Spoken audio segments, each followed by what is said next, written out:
یہ آکاشوانی سری نگر ہے. اردو خبروں کے ساتھ میں Mahmood Ahmed. Chief electoral officer Jammu Kashmir P K Pole نے کل لوک سبھا انتخابات 2024 کی تیاریوں کا جائزہ لینے کے لیے افسران کی ایک میٹنگ کی صدارت کی. میٹنگ میں پونچھ کے لیے ڈسٹرکٹ الیکشن مینجمنٹ پلان کا تفصیلی جائزہ لیا گیا. اس کے علاوہ میدانی اور سرحدی علاقوں میں سیکیورٹی انتظامات پر تفصیلی تبادلہ خیال کیا گیا. افسران کو ہدایت دی گئی کہ وہ پہلے سے قائم کنٹرول روموں کے ذریعے انتخابی عمل کے مختلف پہلوؤں کی نگرانی کریں. چیف الیکٹورل آفیسر نے انتخابی عمل میں عوامی شرکت کو بڑھانے کے لیے AROs کو ہدایت دی کہ وہ وسیع پیمانے پر چناوی بیداری مہم پر عمل درآمد کریں. چیف الیکٹورل آفیسر نے انتخابات کے دن پولنگ عملے اور انتخابی ڈیوٹی پر مامور سیکیورٹی اہلکاروں کے لیے مناسب کم سے کم سہولیات کی ضمانت دینے کی اہمیت پر بھی زور دیا.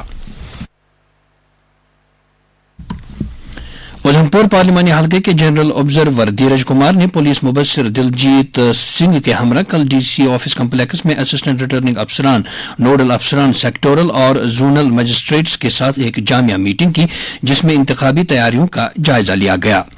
میٹنگ کے دوران ڈسٹرکٹ الیکشن آفیسر نے پولنگ اسٹیشن کی سطح پر انتخابی تیاریوں کا تفصیلی جائزہ فراہم کیا. اس کے علاوہ ماڈل ضابطہ اخلاق کی نفاذ، اخراجات کی نگرانی، سیکیورٹی پلان اور ٹرانسپورٹ اینڈ کمیونیکیشن پلان پر بھی تفصیلی بات چیت کی گئی. UT انتظامیہ نے جموں کشمیر کے 5 پارلیمانی حلقوں میں انتخابات کے دن عام تعطیل کا اعلان کیا ہے. کل جاری کردہ ایک سرکاری حکم نامے کے مطابق حکومت نے 5 دن کی تعطیلات کا نوٹیفیکیشن جاری کیا ہے. یہ نوٹیفیکیشن جنرل ایڈمنسٹریشن ڈپارٹمنٹ کی طرف سے جاری کی گئی ہے.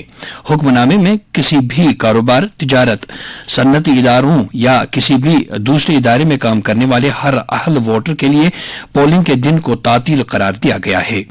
تاہم اس دن کی اجرت میں کوئی کٹوتی نہیں ہوگی. یومیہ اجرت اور کیجول ورکر بھی انتخابات کے دن چھٹی اور اجرت کے حقدار ہوں گے. سرکاری حکم نامے میں یہ بھی کہا گیا ہے کہ کوئی بھی شخص جو عام طور پر کسی حلقے کا رہائشی ہے اور رائے دہندگان کے طور پر رجسٹرڈ ہے، کسی صنعتی ادارے یا حلقے سے باہر واقع کسی ادارے میں خدمات انجام دے رہا ہے اور ملازمت کر رہا ہے جس میں کیجول ورکر بھی شامل ہیں، وہ بھی پولنگ کے دن تنخواہ کی چھٹی کے فائدے کا حقدار ہوگا. لیفٹیننٹ گورنر منوج سنہا نے کل راج بھون جموں میں ولکشن سنت مونی بابا کی پونیا کتھا کے عنوان سے ڈاکٹر ابھیشیک کمار اپادھیائے کی تحریر کردہ پریرنا سروت کا دوسرا ایڈیشن جاری کیا. لیفٹیننٹ گورنر نے نوجوان اختراعی ماسٹر کرمن سنگھ سے بھی ملاقات کی. LG نے 15 سالہ کرمن سنگھ کو اختراع میں ان کی غیر معمولی کامیابیوں کے لیے مبارکباد دی اور ان کے مستقبل کی کوششوں کے لیے نیک خواہشات کا اظہار کیا. بعد میں جموں سٹارٹ اپ کمیونٹی کے بانی انکش گپتا اور فلم میکر S اتل ونود نے بھی لیفٹیننٹ گورنر منوج سنہا سے ملاقات کی. چیف سیکرٹری اتل ڈلو نے کل سالانہ شری امرناتھ جی یاترا 2024 کے آسن انعقاد کے لیے انتظامیہ کی طرف سے کی جا رہی تیاریوں کا تفصیلی جائزہ لیا. میٹنگ میں سول انتظامیہ، سیکیورٹی ایجنسیوں اور شری امرناتھ جی شرائن بورڈ کے اعلی عہدیداروں نے شرکت کی. میٹنگ کے دوران چیف سیکرٹری نے سپریم کورٹ کی ہدایات کی روشنی میں پہلگام اور بالتل دونوں محوروں پر پٹریوں کی دیکھ بھال کے سلسلے میں BRO کے ذریعے اب تک کیے گئے اقدامات کا جائزہ لیا. چیف سیکرٹری نے واکنگ ٹریک کو چوڑا کرنے کے کام کا جائزہ لیا. انہوں نے متعلقہ DC سے قدرتی آفات سے نمٹنے کے بارے میں دریافت کیا. انہوں نے صفائی ستھرائی اور یاتریوں کے لیے بنیادی سہولیات کی فراہمی کے حوالے سے کیے جا رہے انتظامات کا بھی برسر موقع جائزہ لیا. صحت و طبی تعلیم محکمے کے سیکرٹری ڈاکٹر سعید عابد رشید شاہ نے کل سری نگر کے سرکاری نفسیاتی امراض کے اسپتال امہانس کے کا اچانک دورہ کیا.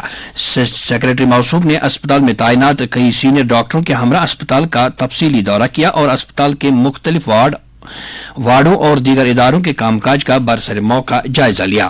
انہوں نے اسپتال کے عملے، مریضوں اور تیمارداروں سے بات چیت کی اور ان سے مریضوں کے لیے دستیاب سہولیات کے بارے میں جانکاری حاصل کی. انہوں نے اسپتال کی انتظامیہ پر زور دیا کہ وہ مریضوں کے لیے ہر ممکن سہولت کی دستیابی کو یقینی بنائیں. ڈاکٹر سعید عابد رشید شاہ نے 24 گھنٹے کام کرنے والے ٹیلی مانس کاؤنسلنگ سینٹر کے کام کاج کا بھی جائزہ لیا. اور اب درجہ حرارت سری نگر میں رات کا کم سے کم درجہ حرارت 4.8 ڈگری سیلسیس جبکہ جموں میں رات کا کم سے کم درجہ حرارت 15.7 ڈگری سیلسیس درج کیا گیا۔ اس کے ساتھ ہی خبروں کا یہ بلیٹن ختم ہوا۔